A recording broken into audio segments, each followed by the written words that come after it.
We are live. Hello, everybody. Hi. We got people joining.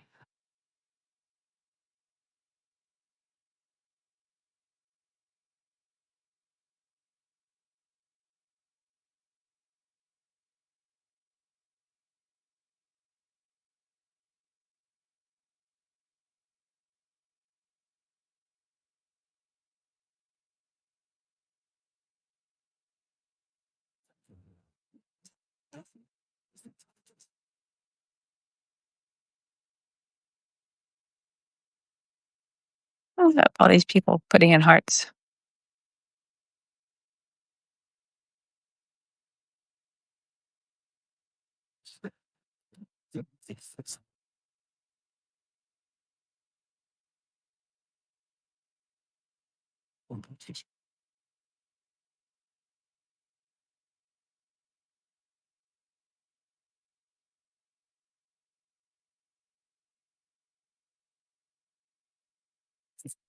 I have no image here. I wonder if that it won't happen until we go live.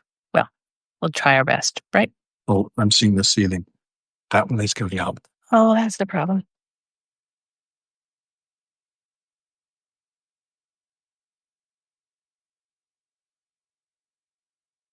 Yes, Morgans.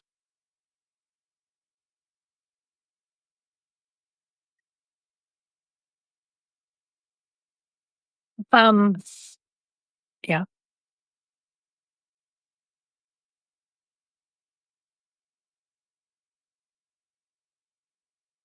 It won't let me turn it over around somehow. I don't know if any of you guys can see me out there.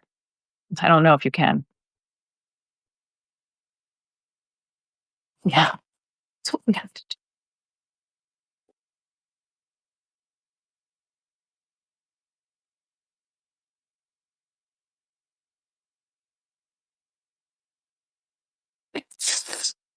But not near Sydney. No, because this is main camera. This will only go live at 11. Okay, see me? Hi, everybody. There's a little sign here that says technical challenges. Please be patient. That's me because can I just blame it all on Substack? I mean, good morning. Welcome. It's so nice to see you all. We're going to bake pie today. I have as my helper my husband, who is acting as the gaffer, cameraman, and all around. He was in the AV club, okay, growing up. So I think that says it all. Um, and let me just ask him a question. Can you see any people? Can you see people's questions, Mark, if they ask them? Okay, so Mark is going to be my question guy because the act of rolling out dough and hawking and trying to keep my head straight, that's a lot. And I think everybody knows that everybody has this issue with pie. Am I right? Everybody is afraid of making pie. I don't know why. I would really hope that nobody is. But I'm here to tell you why you shouldn't be. My AV guy is coming in for a second. Oh, that's right. I can't see anything there. Oh my gosh, that's right. Okay. Anyway, can you see me twice now? Uh, okay. We're going to work through these technical issues, but I swear we're going to learn to make pie no matter what happens. Okay. So, first things first, people are afraid of making pie. We have this image of people like, oh, grandma used to make pie a certain way, and she just zipped through it. Well, you know why? Because grandma had no fear. Grandma made thousands of pies. And I don't know about you, but also my grandma made no pie. Neither of my grandmothers. One of my grandmothers bought pie. The other was Hungarian. And I don't know if she only ever made Wiener Schnitzel. I never saw her bake any dessert, which is sad because the Hungarians are first rate at making desserts. Anyway, so today we're going to make a blueberry pie.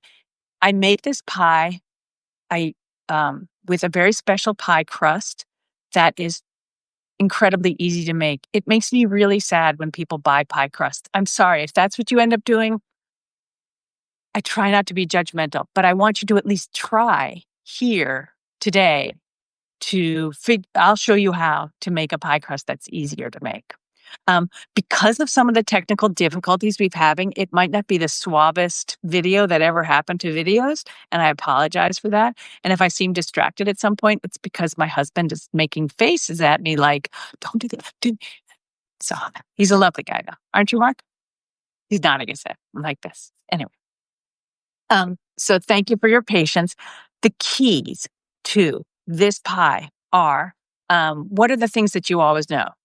Cold butter. So I'm going to go like a Muppet over to the refrigerator now and get the butter absolutely cold. You hear me? Stomp, stomp, stomp. I have a cat that actually walks that stompily across the floor. And we're going to get the butter. Which is over here in my fridge. Completely taken by somebody. So we're going to cut it. Here's the thing you got to know. I'm using Kerrygold butter. Kerrygold butter is the best and nicest butter you can use. It costs more money than probably you want to spend on butter. Everything costs more these days. And that's not a lie, Donald Trump. Really does. Yesterday, what was that? Saying that all those job numbers were a lie and then firing the head of labor statistics. No. This comes in big blocks, and we're going to cut it up. We're going to cut up basically the equivalent in American terms of 2.5 sticks worth. I happen to have half a stick here. And the other key to making any pie is a scale. This is my scale, my dusty, trusty scale. It's dusty because of flour, not because I'm a bad housekeeper. I might be a bad housekeeper. Am I a bad house? I know. My husband's a great housekeeper, though. So why do I care about a scale? Because of the flour. Butter's very easy to make, to weigh. I'm cutting the butter up, by the way, while we're talking. See how easy. If this were Land O'Lakes, my knife would not be going through it so easily. The reason it goes through it so easily is because it's higher in fat. Most American butter is 80% fat. Most European butters, which is why all of us get our knickers in a bind about it, is 82% fat. And that little bit of extra fat really makes a difference. The extra fat makes it almost helps ensure that your pie crust will be crumbly. And that's, I think, and flaky. There are some people who are very insistent that you make a flaky pie crust dough. I don't think if you by accident add too much water, and we'll talk about this later, and end up making a sort of crumbly pie dough, that's going to be okay. Because nobody, even if Julia Child were at your house, is going to go and inspect the layers of the dough and go, damn it, this is a little crumbly and not a little flaky. So that's where I want to start taking the fear away. First of all, if you show up with a homemade pie, people are just going to be plain old happy. Nobody's judging you. So don't worry about that part. Okay? So we're cutting up the butter into little chunks. And this is just out of the refrigerator. And my knife goes through it like butter. But what I was saying to you was that I want you to use a scale. And the reason I want you to use a scale is because of the flour. If this recipe takes 350 grams of flour. Now, I understand you might not all have scales. That means that's 2.75 cups. The problem, as we all know, and I will repeat, I'm sure all of you sort of know this, but I'm going to repeat it again. If you try and scoop 2.75 cups of flour, if we all did it at the same time, if I asked you right now, if we had it, we should do this as a test. Make you all go buy a scale, and we'll have a test. I'll scoop 2.75 cups of flour, and you'll scoop 2.75 cups of flour, and then we're going to weigh it to see the difference. Your flour might be a little older. Your flour might be more packed down. My flour might not be packed down. I may have stirred my flour, which you should always do. I may have just stuck my cup in the thing and swept across it. Maybe. Or maybe I didn't do it the right way and I'm just scooping it in. And the reason you want just the exact amount of flour is because too much flour is going to make a dry and crumbly crust. And it will mean that you might possibly add too much water to your crust. And when you start adding too much water or you don't put enough water in, that's when the problems occur. So that's why 350 grams is 350 grams. There's no which way about it.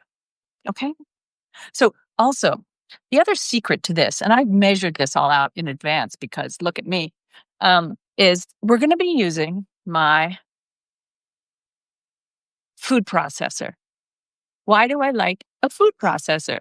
Because what do we all know about? Like, if any of you have ever tried to make a pie crust before, you've been like told that you should probably do it in like a deep freeze somewhere and make sure that your hands have been soaked in ice water beforehand, and that perhaps you should lower your body temperature through like cryogenics or something before you start making a pie crust, or you will not have success.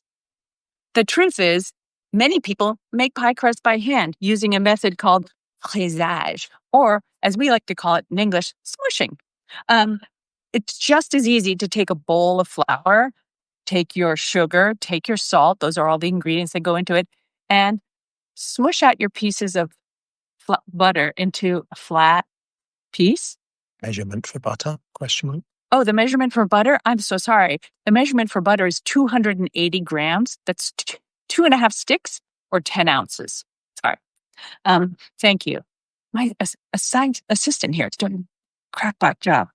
Crackpot job? Crack job? Whatever.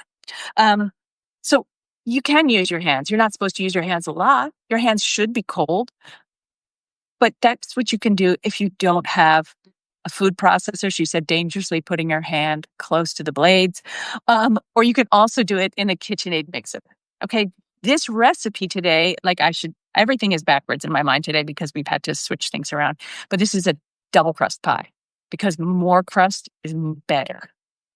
So the first thing we're going to do though, is we're going to put the 350 grams, 2¾ cups of all-purpose flour. Don't get caught up in whether it's bleached or unbleached. It's going to be fine. I'm going to put some salt in. This is kosher salt. If you see a recipe and the recipe says to you, 1.5 teaspoons of kosher salt. If they're nice, they'll tell you how many grams.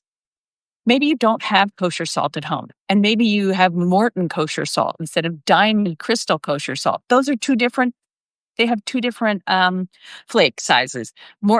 Don't buy Morton kosher salt unless you are planning on barbecuing something or actually koshering your food. Here, Diamond Crystal salt is what I like to use.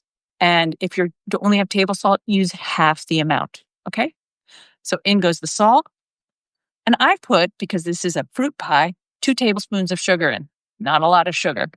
But just helps also a little bit to make it a little tender and a little more forgiving.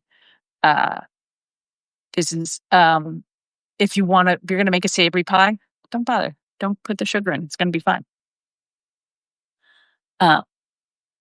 And that's what we have. And then I'm going to put the lid on, which is all the way over here. And then I'm going to struggle to put the lid on because I have a very old food processor. It's a nice, this is very, very nice to be on Substack, but not making big bucks someday. Maybe KitchenAid. Hi, Cuisinart, KitchenAid. I could use a new one. It's kind of crap. Yes. Measurement for salt? The measurement for salt is 1.5 teaspoons of Diamond kosher salt. Or if you don't have that, maybe 3/4 teaspoon of table salt. Okay, I'm going to make a noise now. I've always warned my family as well because I think it scared the kids and also the pets don't like it. So I'm going to pulse this about 5 times to blend it. It's almost a nice purring sound. Done. Then I'm going to drop my butter in big pieces here. Actually, little pieces. I like to, when I give a measurement, I usually say when I give a recipe for something like this, I'm like, oh, you should cut it. People say, cut it up into 1/4 inch pieces. I'm not that fastidious. My husband truly is the engineer. I instead say, cut it up into 32 pieces or 60 pieces or something like that, because having different sizes is going to help you um, break it down, because you don't want your butter to be uniform inside this pie crust. We're going to go on top. Now, what are we doing this for? Why am I being all gentle? Well, what we're trying to do here is break down the butter to blend it with the flour. We want the flour to be coated with fat. It's the same method that you would use when you're using the reverse creaming method for cakes, made famous by Rose Levy Berenbaum, who has also written the introduction to my cookbook, which is coming out September 16th. Hi. My cookbook, The Secret Life of Chocolate Chip Cookies, 60 recipes. That was a good little ad, wasn't it? Thanks. Now back to our regular scheduled programming. Please say if I'm speaking too fast. If I am, let me know. Okay. All right. We want the flour to be coated with fat. The fat to be coated with flour. The same thing happens with your reverse creaming a cake. Reverse creaming a cake means you're putting all the dry ingredients in first, then you add the butter, and then you add the liquids. As opposed to the traditional creaming method, which is butter and sugar go together, and then the wet ingredients, and then the flour. So it's literally the reverse. And we do this because it ends up actually scientifically making a much more tender crumb for a cake. And in this case, it means that there's the flour is protected by butter, and the remaining bits of flour that don't join up, let's say, get together, meet up with the flour, can absorb some of the water. And that is going to help to create the gluten. So we're going to start creating these layers of gluten with the flour and the water that we add, with butter in between. And that butter, when it melts, it's going to create that nice pocket in there between those nice, strong gluten bonds. Fair enough? Okay, now we're going to do the noisier part. I've got my 2.5 sticks of butter in here, and I'm going to now pulse. You can do the same thing with a mixer. You just let the mixer with a paddle attachment. God, don't use the whisk. You'll be so sad because all the butter will clump in the middle. Use the paddle attachment and just keep going until the butter is different sizes, mostly pea size, some smaller, maybe a few larger. Okay? Should we count together? Or I can skip 3. Already breaking down in there, as you can see.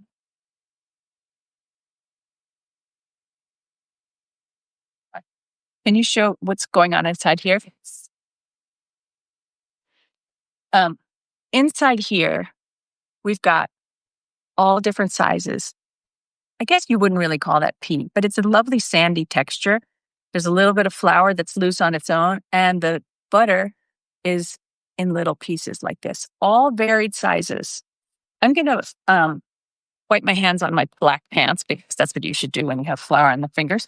I'm going to just pulse a few more times. Okay. That's good. Now we have a nice blend here. Let me show it to you again, just a little bit more. And I'll be able to have a better shot for you in a second. I'm going to take this off. And I'm going to put this over here, just get it out of the way. And I'm going to get a nice big glass bowl. And I'm going to, you know the trick of putting your finger in the bottom right there in the hole to hold the blade in. And I'm going to dump it in a bowl. I think the only sort of tedious thing about this entire recipe is that I'm asking you to use a food processor and then a separate bowl. And then we're going to use our pastry board.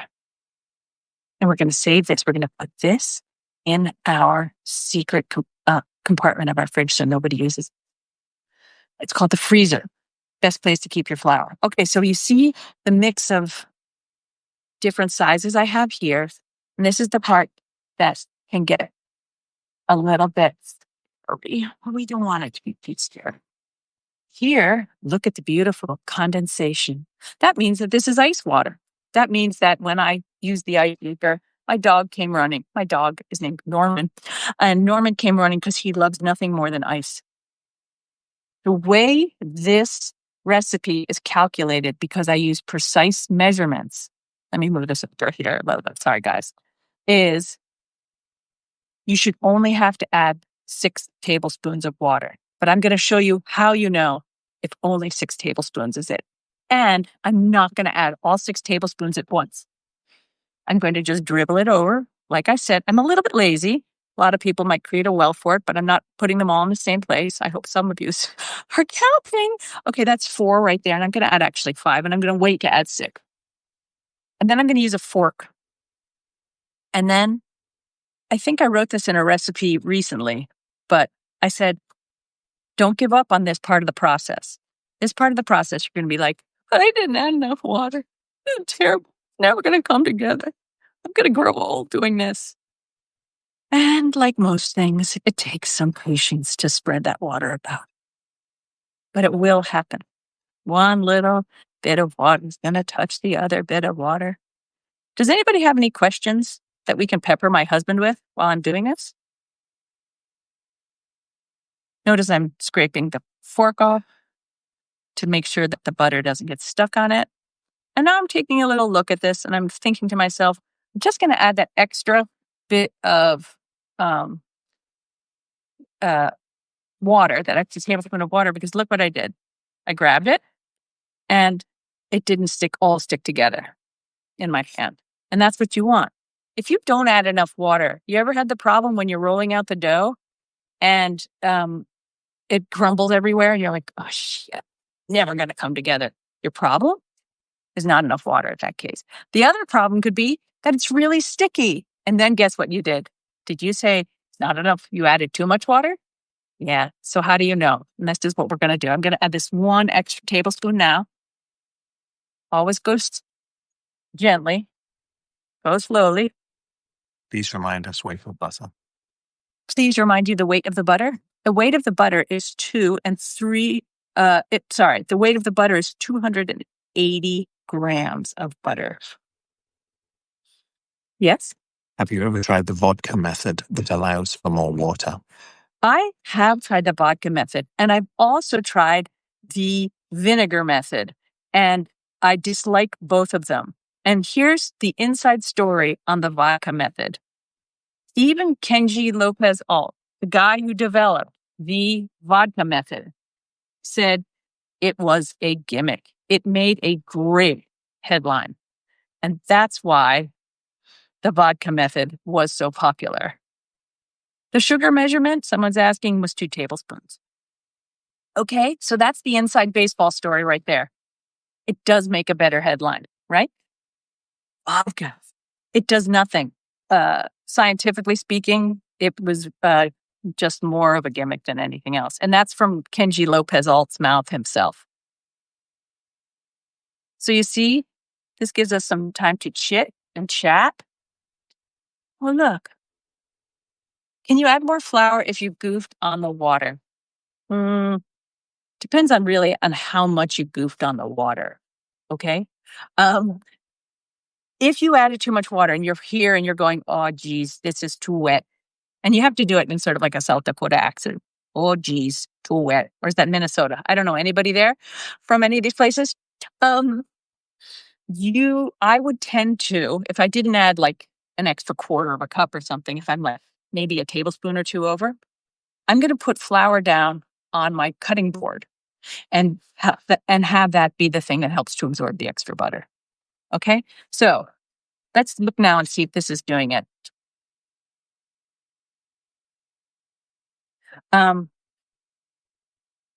Hey, S. Elaine, nice to see you. Why am I putting the water in the bowl than the processor? Because it's way too easy for you to add too much water and have this end up in a big ball in the food processor. Doing it by hand gives you much better control. And now I'm going to blow your mind even further by dumping it all out of the bowl. But I'm just going to test and see, is this wet enough? Yeah, look at that. It's holding its own. Okay. So we're going to now make even greater mess. Woo! That's fun. So much fun here. I think you have to look at pie as more fun and like Play-Doh rather than anything else. Now, at this point, did I add enough flour? Did I add enough water? I don't know. I'm getting it together. At this point, if I wanted to, I could just sprinkle a little more water on it like this, or like at the beach. And I just want to call you S. Elaine because I don't know what the S stands for. If you have added too much too much water, you just sprinkle some flour here. Honestly, guys, this is why I make pie. I think I miss my days of Play-Doh. And see, I brought it all together. I haven't been handling it too much. And I'm going to take my knife, or if you have a bench cutter, you can use that. I'm going to cut it in two. And now I'm going to go to the other most important thing, which is my bench flour. This is my bench, you see, because I'm a chef. And I'm going to sprinkle some flour. Now, really, and I'm going to shape it.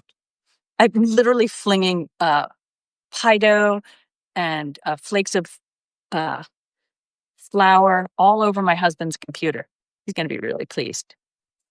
I really should put like plastic wrap over it. Okay, so you see what's happening here. We got a little crack here. Not going to worry about it too much, guys. This is where we start to get oh no, it's cracking. It's doing this. It's not. What is going to happen though is I do need my bench scraper because trying to be all cute, didn't put enough flour down. See how nice a bench scraper is? All up. And we're going to use some more bench flour, just like I told you to. Should set a better example. I'm sorry. And then I'm going to wrap it in parchment paper, something I should have cut before, but I didn't. I'll just show you. I always buy it at Costco in large amounts because also I can buy Kerrygold butter in large amounts at Costco. And the cutting apparatus is they pour on it. So I send my flan one like this and then like this. My friends, if this were a real cooking show, I would have prepared these things earlier. No, I would have had someone to prepare them for me. I wrap this using a pharmacist wrap. Do you know how to do it? Fingers in between here, fold over, and then because I like to show off, one finger, thumb, and done. All right? I'm going to just wrap this one up for you too. This is why bench scrapers are great. They get it all done. A little more bench flour. Watch what I'm doing. I'm just smushing it gently, and I'm smushing it down into a disc. If I get too much breakage at the edge, I do like to smush it together. But in the end, it's going to be okay. Just brush the extra flour off. And then I'm just going to put this over here because I'm not going to bother wrapping this up for you. But my family is very happy because it means lots and lots of pie. Okay. Any questions before we move on to the next exciting happening here? But does everybody have some coffee? Does everyone have dirty hands? No, you're not doing it with me. It's okay. All right. The next exciting part is, oh, look, here's some I made earlier. It's still cold. I took this out of the refrigerator probably a half an hour ago, but it's a little soft. If I had taken this just now out of the fridge, I would have to do something like this. And you know that feeling if you've made pie dough before where you sit there and you try and push down it and you're like, I can't, it's too frozen. It's too hard. Well, that's easily dealt with. A little bit of insurance flour here. This is sort of simple. I saw, to prepare for this, I went online and looked up, on Reddit, what are people's concerns about making pie crust? And one of them is, I can't make a perfect round circle. Well, I don't want you to make a perfect round circle. In fact, I often think that the best, I've really succeeded when it sort of looks like, the dough itself looks like the country of France. And you'll see in a moment if I can do this. Anyway, if it's too hard and you're frustrated, you can either go away and drink some coffee for 5 minutes and then come back. Don't wait too long. Or you can start doing this. And this is noisy. So if you're wearing earbuds, you probably don't want to, but it's this. Bash. And then we bash. Notice I turned it a quarter turn. You're going to be turning a quarter turn every time you roll out. I do not ever go to the edges. See what's happening? And so it gets, you'll see a sort of ridges to it. Now we're going to start the rolling. Rolling has rules. Though I don't want to call them rules because the whole point of this is that I don't want you to like freak out about doing these things. Here's what you should do to make it easier for you. Is that better? When you're rolling the dough, you roll from the middle almost to the edge, and then you're going to turn it and you're going to roll it from the middle almost to the edge. Why do we not roll over the edge? Because your edges will get too thin. I'd rather have the control of the dough from the center out, okay? And you apply an even pressure. If you have one of those rolling pins like I have with my mother's that actually rolls, keep it for old time's sake. Mine's in there from my mother. But this is a much better rolling pin to use. It doesn't move and it means you're in control. And I turn it. And so I'm going to ask you guys if you have any questions while I'm rolling the dough. You can see it's getting thinner and thinner. I'm really using my core here. I think I could be doing a whole workout. They do feel stronger. I mean, you need your core strength to do this. Any questions from anybody? Yes. How long should you keep dough in the fridge before taking out? Oh, golly. I really am for flaking out here. See what I did there? That's a pie. It's not even a joke. Okay, fine. Your dough, once you've made it, should sit in the refrigerator for at least 2 hours. Thank you for asking. I'm sorry I'm a little ditzy today. Your dough should be there for 2 hours because you need to relax the gluten. Best case scenario, best case. 2 hours is worst case. Like that's the least you should do it. 24 hours in advance, awesome. Really give time. Better, make a bunch of them. Practice, throw them in the freezer. Let them defrost in the fridge and then use them. Yeah. Does having a marble slab to roll out pastry make a difference? Marble slabs are great because they're cold. And that's why a lot of people like them. You still need to use flour. Cold is great. You see, I'm actually working on top of a marble countertop. I don't know if you can see it. It's not really marble, though. It's like some composite. Who can afford real marble? But if you have a marble cutting board, that's great. I just happen to work on wood. Because I work quickly, I'm not really concerned about it. Marble's great. It's smooth. It's lovely. Turning, rolling, turning, rolling, turning. What am I going to do next? Turn it. Yes. Very good. See, it's sort of beginning to look a little like France. And I've noticed that it's getting a little thinner on one side than the other, but that's just because I have to keep turning. And did you notice it stick a little? Little this. I'm happy to take any questions you have. If you'd like to know more about my dog, my cats. I'm surprised, actually. Usually when I'm doing this, the cats show up. If you have any guests that you'd like me to have on for a live show, I will do that. Yes, we have a question. Katrina asks, how do you keep it from sticking to the board? Here's how I keep it sticking from the board. I become a little obsessive compulsive about flouring underneath. It's not so much sticking on the top, though. For an insurance, I should put a little bit of a sprinkle on. Watch this sprinkle. Ready? That's how they do it. Then you throw it under here. Hey, it's like that. Want me to do it again? Want to see that? This is like my favorite thing to do. Ready? It's on my hands. Yeah. Okay. So we have a little bit of flour. If you use too much flour, it's going to change how it's going to could make your dough a little tough. And one of the things you don't want to do, one of the reasons you don't want to add too much water is it will make it tough. And that's, I think, one of the things people worry about. We're moving swiftly here, so we don't toughen it. Yes. Jennifer asks, how long is it out of the fridge before you start rolling? It should be out of the fridge about 10 minutes before I start rolling it. No more. That's why I showed you that method of the boom, boom, boom, boom, détrempe, I think it's called in French. Now here, I've gotten to the final stages. I'm just sort of being a little particular, and I'm rolling here, but I'm still not rolling over the edges.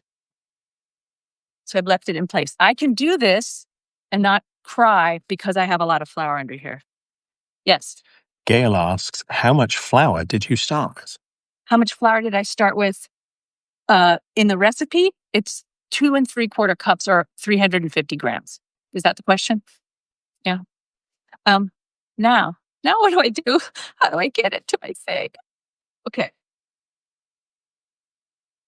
Let me talk to you about pie pans.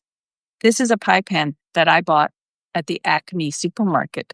It cost probably $9.99, mostly because the Acme down the road from me is owned by Alberts, and they're terribly overpriced. You can probably get it for $8.99.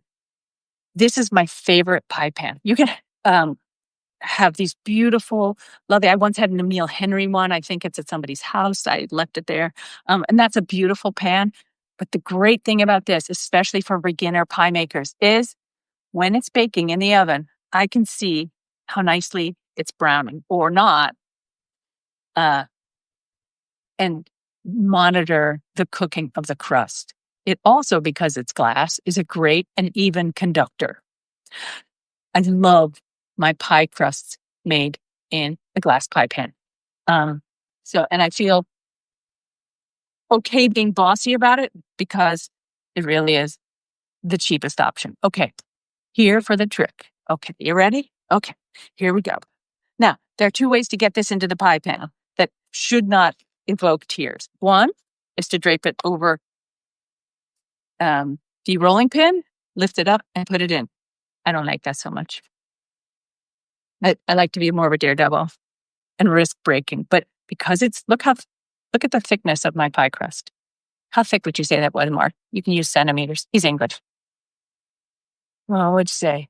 3 centimeters? 3 millimeters. 3 millimeters. See, that's why, I know they're better, but this, centimeter stuff. See, I folded it in half, and watch. I'm going to lay it halfway over, and some of them ends will crack. We have a little crack in here, but we try and do our best. If you can pull it up, you can. But you know what's great? Like I said, Play-Doh, you can mend it. I can fold this like this. Look here. We got a crack. It's broken. What are we going to do? We're just going to stick it a little bit. Because the butter is nicely mixed throughout here, you can do this. If it were a little too dry, you wouldn't be able to. You're going to push the dough to the corners. Yes. Renee asks, some recipes ask for an egg yolk. What in the world does that do to the crust? Oh, if you have a crust that has egg yolk in it, it probably also has sugar in it. And that's a pâte sucrée, which is a different pie crust. It's a pie crust I would use mostly for tarts.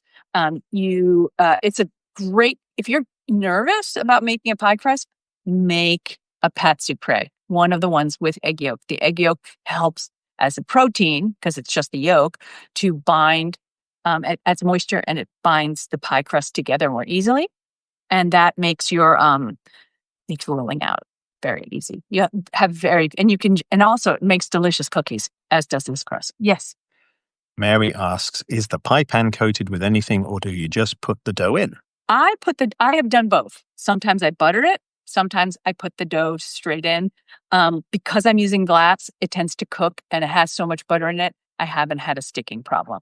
Sometimes you have a sticking problem too, because some of the juices will leak down underneath the pie. and having a little bit of butter there.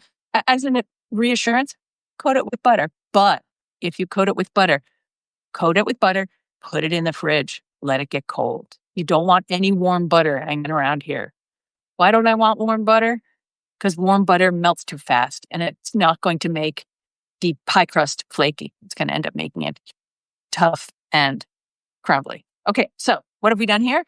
We have a pie crust. I do not use a knife. I saw somebody online who's like, my grandmother used to just take this and spin around with the knife. And I like to have some overhang because I really like crust. I'm a cookie person as well as a pie person, but really a cookie person. And I like the crust to kind of be like my cookie finish to my pie. The people in my family don't like the crust pie. Not Mark. He likes it, right, Mark? Yeah. Children. They just pop out of you. You can't control everything. So I'm going to cut some of the ends off. See, I'm just leaving a little bit here. Most people, the reason I also like this pie pan is it has a little bit of a lip here. And I'm going to leave a little bit of a lip, like I said. And we're just going to trim it off. Kitchen scissors, also one of the great tools. Kitchen scissors, microplane grater, bench scraper. I don't know. Those may be the top 3 best kitchen tools, except, of course, for a great knife. Yes. Mitzi asks, how deep is your pie dish? My pie dish is not very deep. This is a standard issue kitchen one. It's about 2 inches deep. My husband's getting a ruler, I think. Your standard Pyrex pan. Oh, here's a ruler. Thanks. Here we have it. It's about 5 centimeters for our friends in Canada. And it's about 2 inches, just like I said. Okay, so we've got the crust.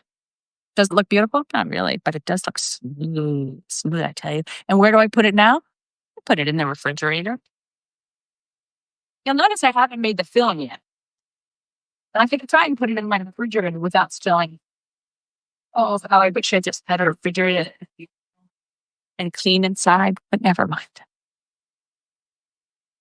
What am I doing here? I'm saving my favorite part, the scraps. Now, I'm going to make my super special, super secret blueberry pie recipe. Mark, yes. Question from Monique, width. The width of it's 9 inches wide. And Judy, diameter of plate? The diameter of the plate is 9 inches. You can also use an 8-inch pie pan. None of this is going to affect it too much. You just will have more or less crust left over. The nice thing about this pie crust is the recipe is it gives you extra pie crust. And remember, if you don't want to even have a pie pan, you can also just make a galette, right? Where you roll out the dough, remember? And then put the filling in the middle and fold up the edges. Just if you want me to show you that too, I can do that. Let me know in the comments if you want me to show you quickly how to fold up a galette. Okay, here we have the bowl. It needs blueberries. Wherever can I get blueberries, Mark? The freezer. He's also my gopher and my gaffer. You like that? Here they are. Oh no, he's walking around this way. Oh yes. Now, I have been a food reviewer for the New York Times and for New Jersey Monthly, reviewing New Jersey restaurants. I'm writing about food in New Jersey. I am a big proponent of everything New Jersey. In fact, I'm even rewatching The Sopranos, which I cannot tell you how highly I recommend that, especially if you you've just moved to New Jersey, or if you've moved to New Jersey since you last watched The Sopranos. Holy smokes. I'm going to be the first person to say this. It's going to be shocking. It's a great TV show. It is a great TV show. Okay, it's disgustingly violent and there's a lot of nudity.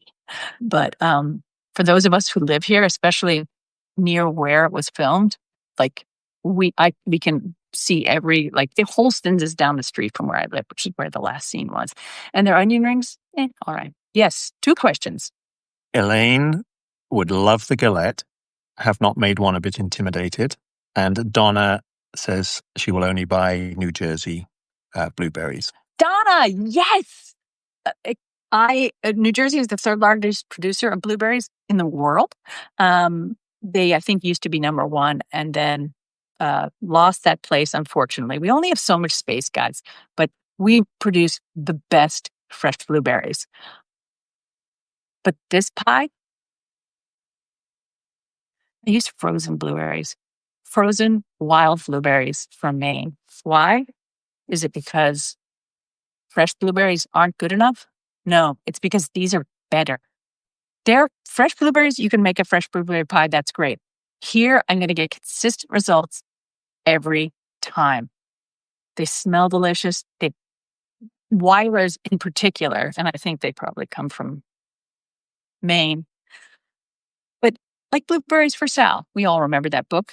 So forgive me for ignoring New Jersey in this. Yes, you can use fresh blueberries, use fruit, but please try these. Question, yes. 2 more requests for galette. 2 more requests for galette. Okay, great. Okay, so now we're going to pour these in. Did I measure them? No. This is about half the bag. Would you like me to tell you where the other half went? I'll tell you. The other half did not go in my stomach. The other half did not go to the dog, although they could have. I spilled the other half on the floor earlier today, and my beloved husband swept them up because I was preparing for this.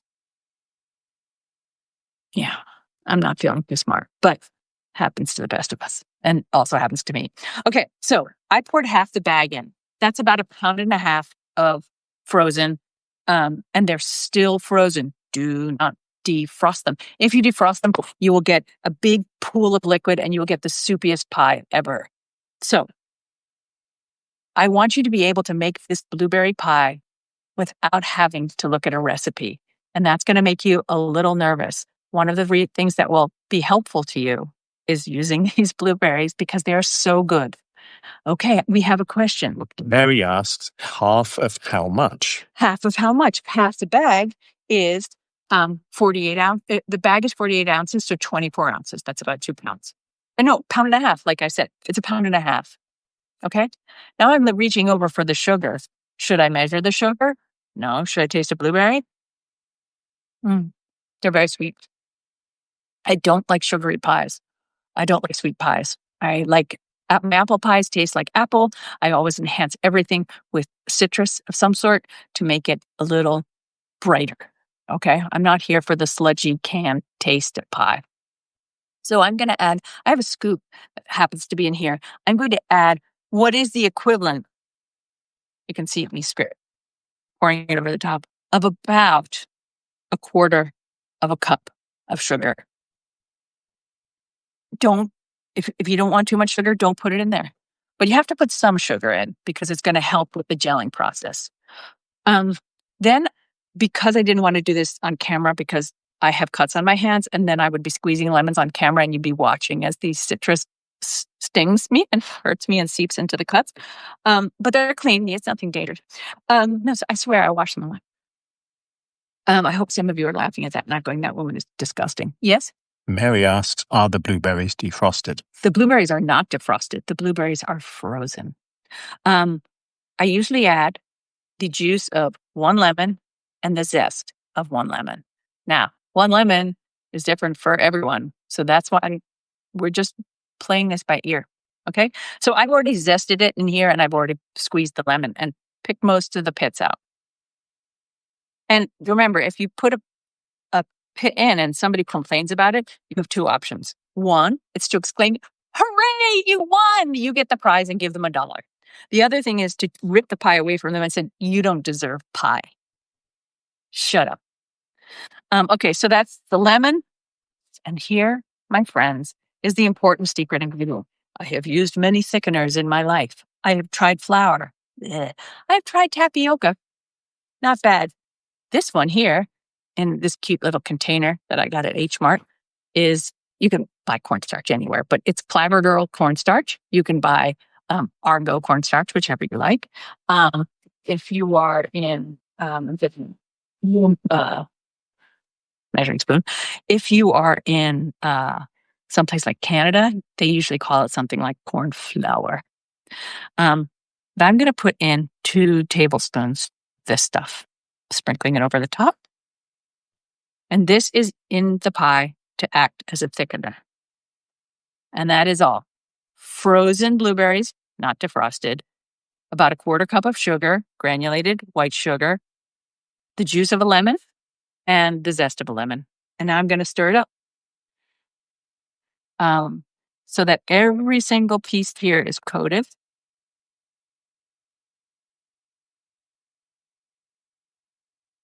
Now, mind you, these are a little defrosted, but that's only because of we're here in, Substack tea land. Okay? You should mix them a little better than I did. Now we're going to take our next piece of dough. We're going to scrape our bench off of this. Not force the floor, even though the dogs have just absolutely adore it. I say the dog being very well behaved. Oh, I shouldn't say that. Mark's like, don't say that. Oh, he's sleeping. Oh, I just heard him snuffle. Okay. We have a puppy. He's 11 months old. He's half Newfie, half Aussie Shepherd, we think. At least that's what they told us. And he's about 70 pounds now. And for those of you that he came from the shelter with the name Norman, and we had every intention of changing it until people realized my husband's last name, my last name is, well, the dog's name is Norman, and we were going to change it, but my husband's last name is Bates. And too many people laughed way too hard when we said our dog was named Norman Bates. We couldn't change it. Like cute names like Chester, Charlie, or other things I had in mind. Never. So Norman Bates it is. I want to show you something here. If you look closely, you see a nice little piece of butter here and little chunks of butter here. So they're all different sizes, and you're going to see them in here. Here's something to remember.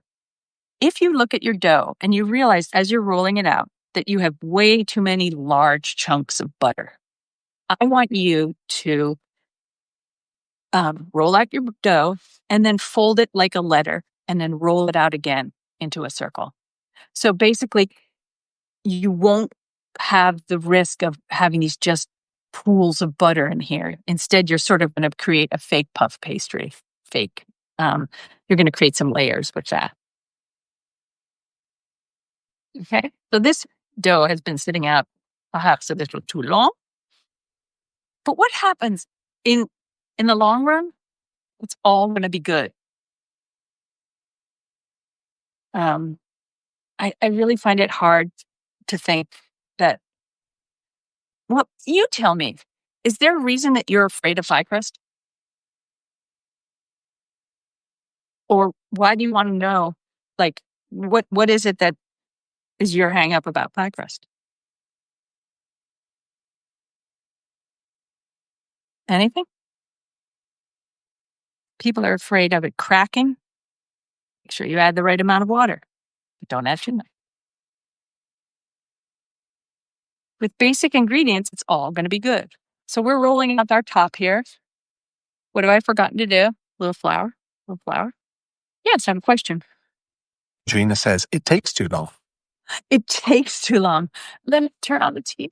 I don't want TV. Do it in stages. Make your pie dough one day. This part, truly, I mean, it's taking a little longer now because I'm like chatting like a weirdo nonstop. But it really, like, that pie filling didn't take too long. Very simple ingredients. And the pie dough itself, it's already done. You're halfway there. Yes. Judy says afraid of it being tough and too thick. And Monique says it gets too tough. And Mary says afraid of pie crust shrinking. So let's deal first with shrinkage.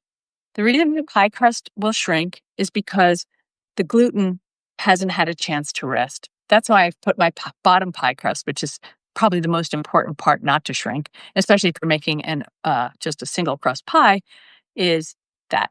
First of all, make sure you have your pie dough a little higher than the pie pan, a little bit over. Don't cut it directly to the edge of the pie pan because it will shrink. And make sure you chill it long enough in your fridge. So to the idea that it's too long, it takes so long to do this, do it in stages, and hopefully that will make it feel less long. So look what I have here. Look what I'm going to do. This is also how I like to repair pants. Like, I'm not a very good seamstress. I'm going to make this a little thinner. I want this to be a little bit bigger than the last pie crust, the bottom pie crust. So how wide is it? It's about 13, I'm going to say around 13 inches. 12 in some spots, 13 in others. And I'm going to fold this over, and I'm going to go get my pie filling. This is my favorite part of pie making.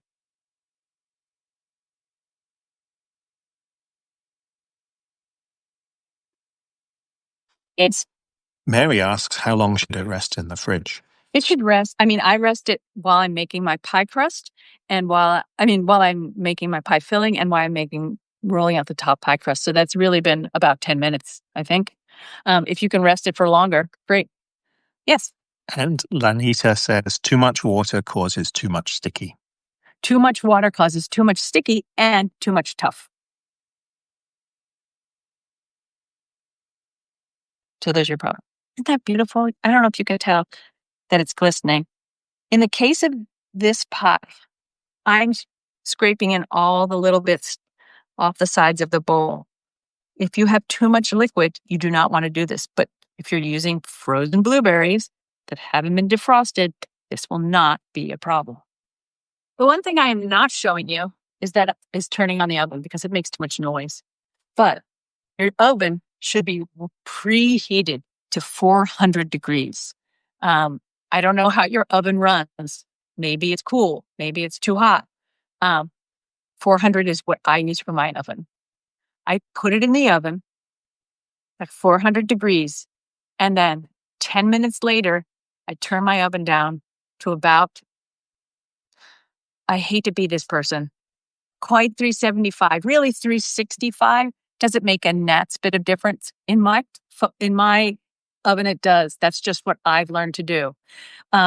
In other ovens, it doesn't. You may need it to be at 375 or down to 350. It will cook. I don't really want it to be all the way down to 350 because I want the bottom to cook quickly. Yes. Are you recording this so we can review it later? Yes, this is being recorded. Whether or not I dot the top of the pie with butter, which I sometimes do, or not, is up to you. I like to do it often because I think it mixes in nicely and creates a nice filling. But if I forget, I'm not lifting up and I'm not going to lift it up, and it's not going to make that much difference. Okay, now we're going to take this and slowly, because it's folded in half, put it at about a half. Got a blueberry stain on it. And look, we got a mistake, a hole. And the first thing I'm going to do is sort of push down around the edges like this. And use those scissors again. I'm going to leave about an inch overhang, maybe a little bit more. Maybe when you're first trying this, you should probably leave an inch and a half to give yourself a little room to play. And I want you to play. I want you to have fun. Pie should be fun, right? The word pie, doesn't it make you happy? I don't want you to be unhappy baking. Cookies, pie. It's not supposed to, I really, really hate the sort of TikTok baking industrial complex where it's like, we need the science behind this. And I'll tell you the science behind it. That will help you. But I don't want to turn it into only French chefs can do this or whatever. It shouldn't be a palaver. It should just be something that's sort of fun to do. And if it doesn't turn out right the first time, let's try again. Yes, question. Judy asks, did you say to turn oven down to 375 as soon as it reaches 400? No. I said, I'm sorry, I didn't mean now. I meant, oh no, 400 degrees is what I started at. I put the pie in at 400 degrees. After 10 minutes, after the pie has been in for 10 minutes, I turn the heat down. My oven to 365, maybe your oven 375. Okay, does that make sense? Good. Okay, this is the best part. My favorite part. We have sort of smushed down the edges, so we've sort of joined them. We have a request for a close-up. Oh, close up. Yeah, let's get in close. It's Mark's first day as a cameraman, so I like slow motion. Nobody should be getting queasy.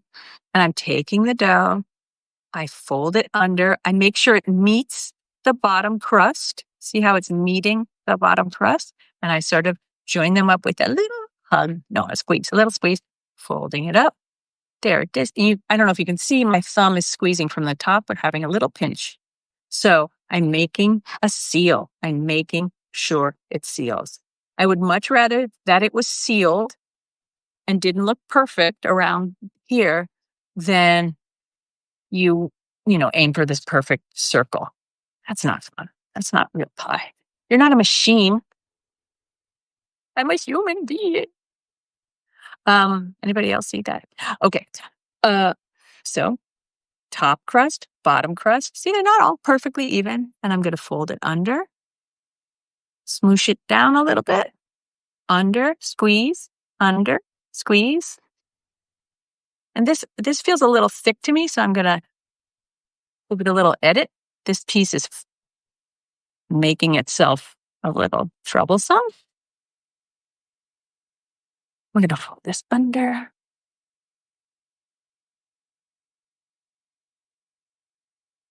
My other pet peeve with the whole video baking industrial complex that we got going on here with TikTok videos and stuff is so many of the hands that you see have long nails. Ew, that's just not hygienic. I don't care. You want to have long nails? Awesome. But don't make I don't know. It's just, I don't like it so much when people are cooking unless they're super duper hygienic. Okay. I'm just going around and I'm checking. We have a little bit of a cave in over here. I'm not worried. This is going to puff a little bit and it's going to look beautiful. So the best bits, this is the best part. Crimping is the most fun. Jean, not Carol, but McDowell, wrote a great book on pies called Pie. I think wonderful book, and she also has a video on YouTube that has the best. Is the best. First of all, she makes great videos, and her video is all about crimping. 10 different ways to crimp a pie crust. So I'm going to show you the simple one I do, and the 2 or 3 of the ones that I do, and she can show you lots of other ones. No point in me copying her when you can go look at what she does. So the one that I learned from her that I think is great and really requires just a spoon is this scallop one. I'm just making sure everything is sealed up. And she makes one indentation like that, and then a littler indentation. And she goes around like that. So you have to make sure it's a little deep. So because this will puff up and then it'll look like this. The other one, of course, that people use is crimping like this. Just use a fork. See how I pull back though? Because you really actually want to seal to make it look, to actually seal the 2 layers together. Yes. What's the name of the person you just mentioned? Jean McDowell, Jean McDowell. She's all over Food 52 and things like that. I'll put it in the notes afterwards. So that's a simple crimp. The one I love the most, however, uses my knuckle and my 2 fingers. So I push in with my knuckle and I push the dough around my knuckle. And I push the dough around my knuckle. I like it because it makes a nice raised, sort of sunshiny pie edge. Knuckle. I don't like using my finger because I find that it's more uneven if I do that. So my knuckle goes in, my knuckle goes in, my knuckle. Putting my first finger in where the indentation is. And that's how I make sure that they're even. And sometimes they are even. So here we have the pie with many crimps on it. next up, and this is the fun, is I make an egg wash. But first, I'm going to cut some holes in the pie. And here is where you could cut a star out of it if you wanted to, but do that when it's on the board. I tend to just do this. Make little slits. Make sure the slits go through, because the slits are going to be how you know if the pie is done later. When this cooks, the slits will open up and some of the filling will burble out. When it is burbling out and it's bubbling, you know the pie is done. Here is an egg wash that I made earlier. It's 1 egg with milk beaten together. And the trick is not to fool it too much, but just to paint it all over. I could just do half of this, but that wouldn't be fun because I want to show you my other favorite part, making a pie. It involves sugar, by the way.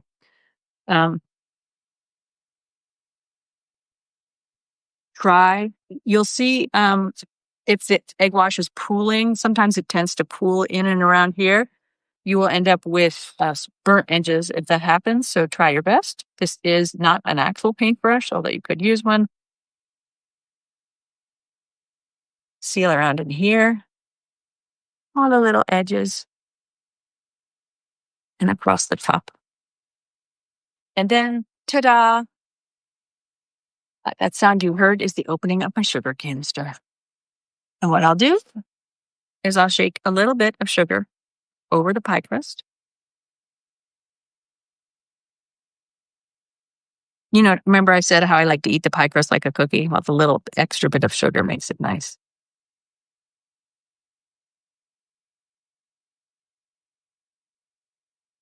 At this point, you can either A, put it onto a baking sheet that is covered in parchment, because what's going to happen, maybe if you didn't seal it well enough, it's going to leak a little.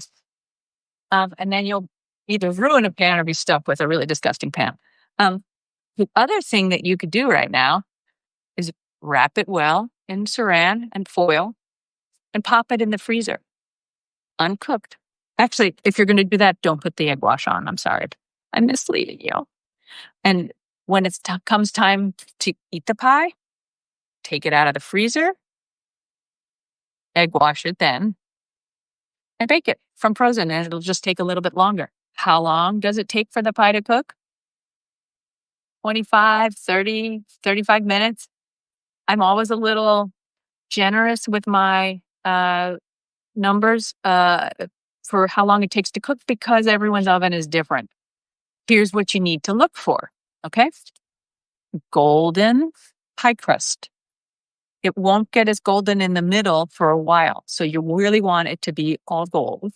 You want to be able to look at the bottom here, the edges, and it should be light brown or golden, I think is a better word. These slits will have opened, juice will have come out, and you want to see it bubbling. If you only see it bubbling at the edge, like burbling here, maybe you see a little bubble of juice coming up here, or maybe it's broken through the crust and it's bubbling, that's not enough. It needs to be bubbling in the center of the pie. Okay? And then we take it and we cannot eat it warm. I know it's terrible. I made one the other day and my family insisted that we eat it warm. And so I had to apologize that it was so runny. It needs to settle after the oven for at least half an hour or an hour so that it can, the cornstarch starts to cool and it starts to gel. It's not going to be oogie jelly, obviously. It's going to be just nice pie shape. And it means that your pie pieces will not be splooshy. They will not pour juice out onto your plate. You'll cut slices of pie and people will go, oh, amazing. I promise you. And then you'll serve it with ice cream, right? Or whipped cream. So that's basically it. Except for the one thing. I'm going to put this away in the refrigerator for later. Actually, I'm going to refrigerate it now, but I'm going to bake it off shortly after, which means we're going to have 2 pies. Here's the pie I baked earlier. Let me show you it. I used a different method of crimping. which meant I laid my fingers in like this, squeezed it around. These edges started to get a little bit brown. Can you see it? The edges started to get a little bit brown. So I covered them with strips of foil. There are pie edge covers that you can get if you're feeling fancy. I've never felt that fancy. And more often than not, I would lose them in the chaos that is my kitchen. So I just put little bits of foil over and waited until it started to bloop out of here. I wish you could have seen it because it really does look like it's alive. It's like bloop, bloop, bloop, bloop, bloop, bloop, bloop. But you see it's golden on here, it's raised up, and you've got a beautiful pie. It's still a little warm, so I don't want to cut it for you. So we can. Should we cut it? Should we cut it? Yeah, we should cut it. I'm going to get it my favorite cutting utensil. Here we go. I should get a plate too. I didn't really think I would bring it. It looks so beautiful though, here on my pie stand. I feel like domestic goddess. No, I don't. I feel like I made a nice pie. Okay. Let's go slicing in. Look at this tool. It's serrated on one side and it's a spatula. It's like the most genius thing ever. See all the flakes? Lovely flaky. Look at that. That's like, okay. We're going to try and go straight down so that we get underneath the pie. That's another one. Always, the first piece is always a little ugly. Yeah, it's a little warm still. Sorry. So forgive it kind of losing its stuff. But if, what am I doing? Why walk away? This is pie. It's really quite beautiful, juicy. If we waited another hour or so, it wouldn't be so loose. This is a better side to show you. And look how crispy and flaky the crust is. Look at those flakes right in here. Look at the layers. Can you see them? No? Yeah? Sort of? Mm-hmm. Beautiful flakes. Can you see that better? Yeah? That's very good. So that's the pie. Let me see if I can see people here. Slowly moving up, slowly. Hello? Hi. Here we are. I'm not going to eat the pie in front of you because that would be unladylike. But the entire crust, the nice part about this is that it's cooked through. I'm going to mutilate this piece for you. The bottom of the pie crust is cooked. It's not raw. That's one of the benefits of using a glass plate and starting it off at a high heat. It gets pushed as the things start to expand. As the water starts to push down on the crust, it presses itself against the pie pan and it starts to the browning process because also it's on a metal sheet, which also increases the chances that your bottom is going to cook. There's nothing worse than a goopy, raw bottom of the pie. Now, I've just been very judgmental. So what if it's goopy and raw? You've tried making a pie. That's the whole point of this video, is I want you to try. I want you to fail. I'd like you to succeed. And if you have any questions at any point, you can always text me. My favorite thing to do, and I'll take questions in a second, is to make things with the leftover dough. I think my family's favorite thing, really, is to make things with the leftover dough. And I'll roll out these cookies while I'm talking to you. Sometimes I roll it out in cinnamon sugar. Sometimes I roll it out on flour. And sometimes I just put flour down here on my board. It's not flour, sugar down here on my board and roll it out on the sugar. Rolled it on one side, I turned it over, rolled it again, and it's not sticking. And I cut them into weird shapes. Sometimes I cut them into perfect squares and we top them with Nutella. Sometimes I top them with a little bit of raspberry jam. And as I said, sometimes I put either pumpkin pie spice and sugar or I'll put cinnamon and sugar on top. And I bake them in a 375 degree oven because you still want that quick burst of heat. And until they're golden brown. And they're truly like as good as anything else, really, the pie making process. Before I get to questions, let me just say a few more things. I made the world's. It shouldn't look like this. I really, because it's warm. I make here. I made a very plain blueberry pie, but there's so many things you can do. I sometimes add a little bit of cardamom. Sometimes I add a little cinnamon. Sometimes I add one of my favorite things to add to the blueberry mixture is candied ginger sliced up. That's a really nice little burst of flavor that you get when you bite into it. Other times, so I said cardamom, any spices that you like. Cinnamon is very good with it. And oftentimes I won't add lemon. I really like lime. I think blueberry and lime are first-rate combination. Serving a pie with like a scoop of mascarpone or sour cream is also a winning combination instead of ice cream. Any questions? Yes. Judy says, I don't recall when you switched to the Kerrygold butter. Maybe I misunderstood. Oh, I used Kerrygold butter only for the pie crust. That's when I used it. I use for baking cookies.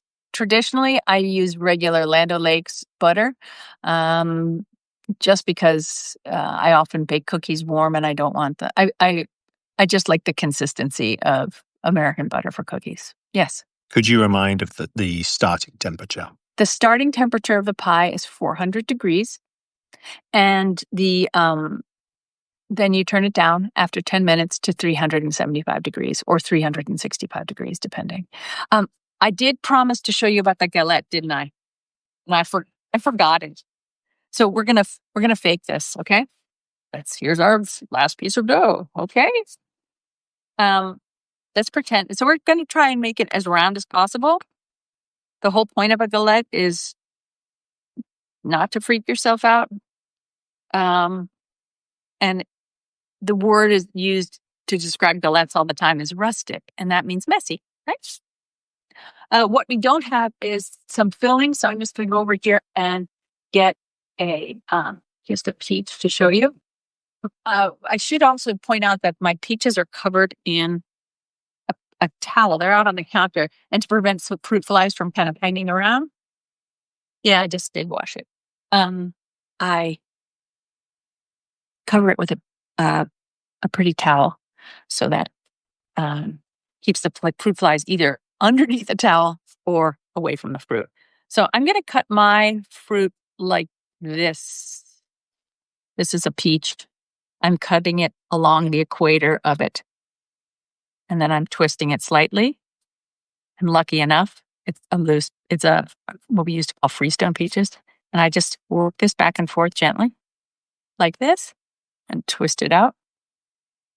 And usually I wouldn't do this freehand, but I'm just showing you. I'm just going to slice it up like this. It's a mealy peach. Eek. Good for this, I suppose. I like to cut pretty slices of peaches, not this. Usually I should cut it. Ugh, it's so mealy, icky. Okay, well, we'll just do this like this. Okay. Normally I would do exactly the filling I've done. So I toss these peaches with sugar, a little lemon zest, maybe a little lemon juice, but I kind of want to stay away from the juicy. And maybe and a little bit of cornstarch, and I toss them all together, and then I fit them here in the middle. So it's like you're making a flower, and you want to leave 2 inches around the sides, okay? And then you're going to start to fold it up. This is a little small. Yes. Can you use this crust recipe for par baked crust? You sure can use this recipe for par baked crust. You know how to make a par baked crust. So if you're gonna, par baked crusts are good for desserts where you're a little worried that the filling will cook before the crust does. And I use it for things like pecan pie, mostly.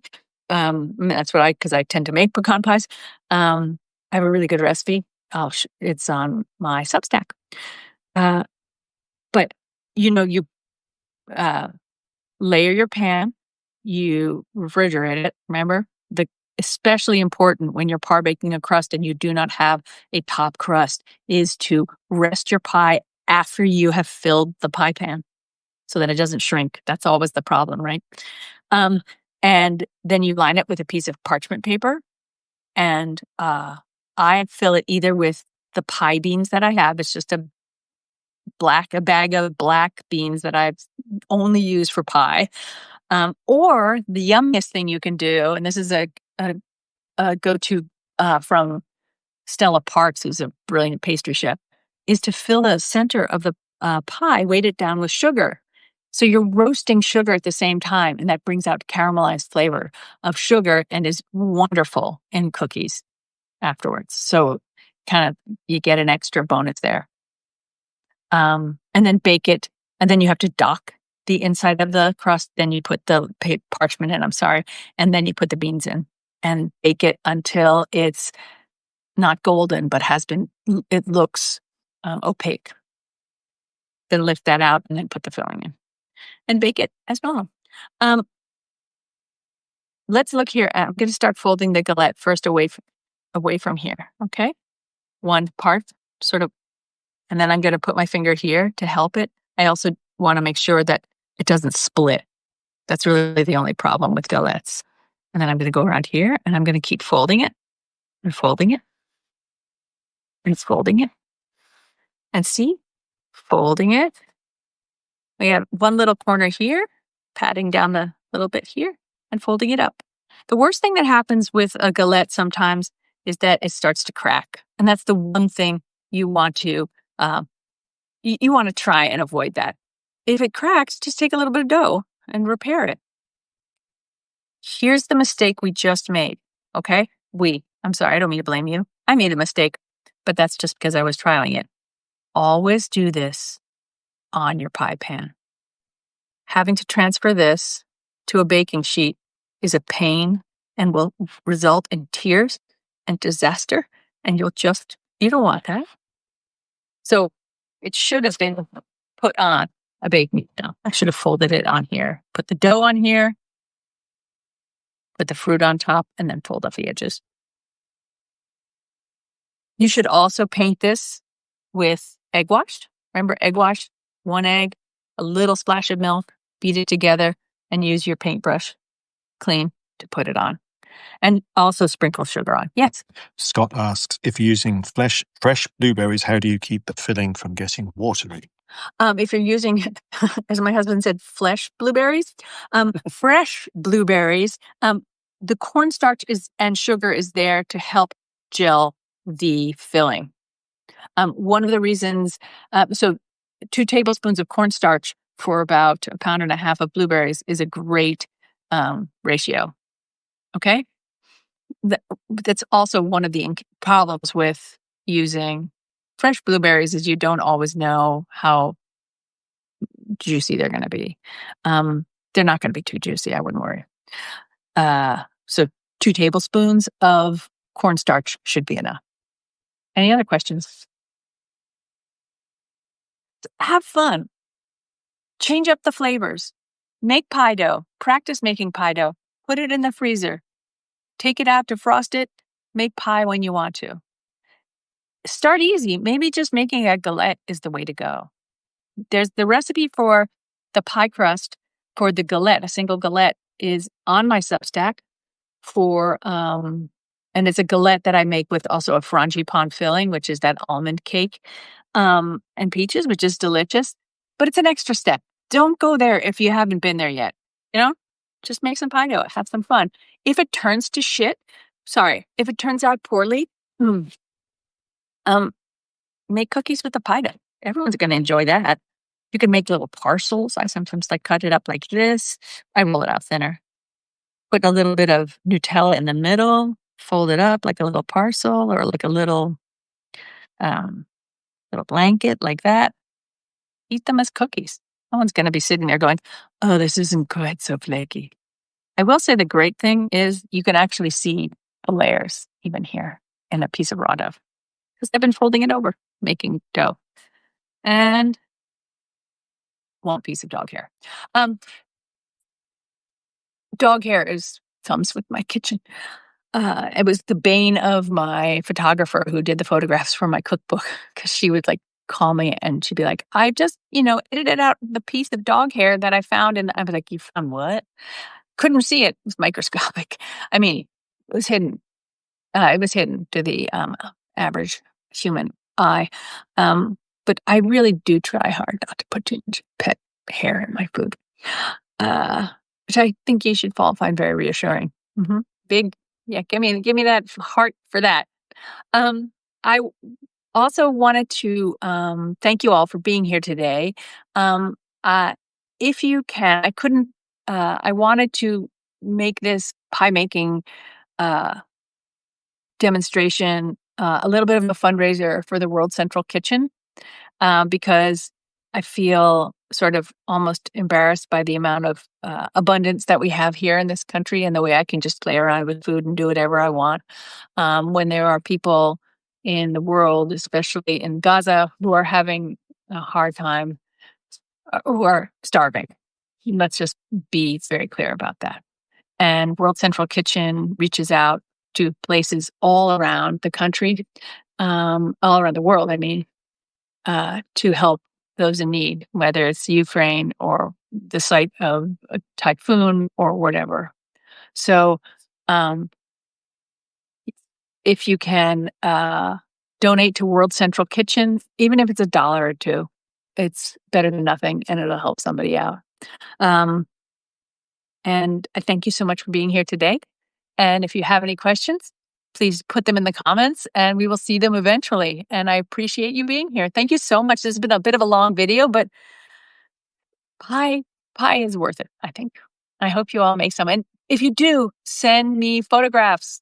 And if you have any questions, I will definitely monitor this, or you can put them in, just monitor this, or you can send them to me as a DM. Okay. All on Substack. Thank you very much. And if you don't follow me on Substack, please do. And I hope to see you all soon. Thank you again. And also, please let me know who you want me to talk to. Okay. Thank you so much. Bye. Have a great day.